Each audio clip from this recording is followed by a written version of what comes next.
Johnson ഒപ്റ്റിക്കൽസിൽ തിങ്കൾ ബുധൻ വെള്ളി ദിവസങ്ങളിൽ രാവിലെ 10 മുതൽ ഉച്ചയ്ക്ക് 1 മണി വരെ കണ്ണ് ഡോക്ടറുടെ സേവനം ലഭ്യമാണ്. ഡ്രൈവിംഗ് ലൈസൻസിനുള്ള സർട്ടിഫിക്കറ്റുകളും എല്ലാ ബ്രാൻഡഡ് ഫ്രെയിമുകളും ഇവിടെ ലഭ്യമാണ്. കൂടാതെ ഡോക്ടർമാർ നിർദ്ദേശിക്കുന്ന എല്ലാത്തരം കണ്ണടകളും ജോൺസൺ ഒപ്റ്റിക്കൽസിൽ നിന്നും ലഭിക്കുന്നു. ജോൺസൺ കണ്ണട വ്യാപാരം ഡിവൈൻ ആശുപത്രിക്ക് എതിർവശം വടക്കാഞ്ചേരി. ഗതാഗത തിരക്ക് അനുഭവപ്പെടുന്ന ഷൊർണൂർ കുളപ്പുള്ളി ജംഗ്ഷനിൽ ജൂലൈ 13 മുതൽ പുതിയ സിഗ്നൽ സംവിധാനം വഴി തുറക്കും.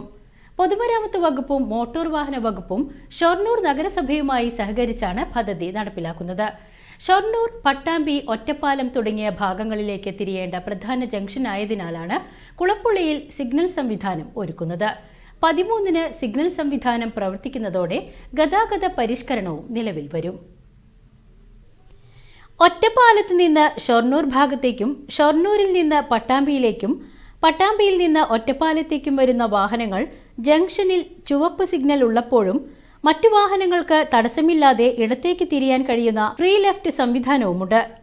എന്നാൽ പട്ടാമ്പിയിൽ നിന്നും ഷൊർണൂർ ഭാഗത്തേക്ക് പോകുന്ന വാഹനങ്ങളും ഷൊർണൂരിൽ നിന്നും ഒറ്റപ്പാലം ഭാഗത്തേക്ക് പോകുന്ന വാഹനങ്ങളും ചുവന്ന ലൈറ്റ് പ്രകാശിക്കുമ്പോൾ സിഗ്നൽ നിർത്തിയിട്ട് വേണം യാത്ര തുടരാൻ.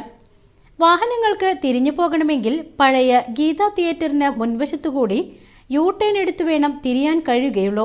കാൽനടയാത്രക്കാർക്ക് റോഡ് മറികടക്കാൻ വിദേശ മദ്യ ഷോപ്പ്, കുടുംബിനി സൂപ്പർ മാർക്കറ്റ്, ഗവൺമെന്റ് പ്രസ് എന്നിവയ്ക്ക് മുന്നിൽ സീബ്ര ലൈൻ വരയ്ക്കുവാനും നിർദ്ദേശം നൽകിയിട്ടുണ്ട്. ഇതോടെ യാത്രക്കാർക്ക് ഗതാഗതക്കുരുക്കിൽപ്പെടാതെ എളുപ്പത്തിൽ റോഡ് മറികടക്കാനാകും. 30 സെക്കൻഡ് നേരം തെളിയുന്ന പച്ച ലൈറ്റാണ് സിഗ്നലിൽ സംവിധാനം ചെയ്തിരിക്കുന്നത്. ജംഗ്ഷനിലെ ഓട്ടോ സ്റ്റാൻഡുകൾ താഴേക്ക് മാറ്റിയിട്ടുണ്ട്. ജംഗ്ഷനിലെ റോഡരികിൽ നിർത്തിയിട്ടുള്ള വാഹനങ്ങൾ അവിടെ നിന്നും നീക്കം ചെയ്യുവാനും അടുത്ത ദിവസം നടപടിയെടുക്കും. ട്രാഫിക് സിഗ്നൽ സംവിധാനം വരുന്നതോടെ ജംഗ്ഷനിലെ ഗതാഗത തിരക്ക് ഒഴിവാക്കാൻ കഴിയുമെന്നാണ് പ്രതീക്ഷ.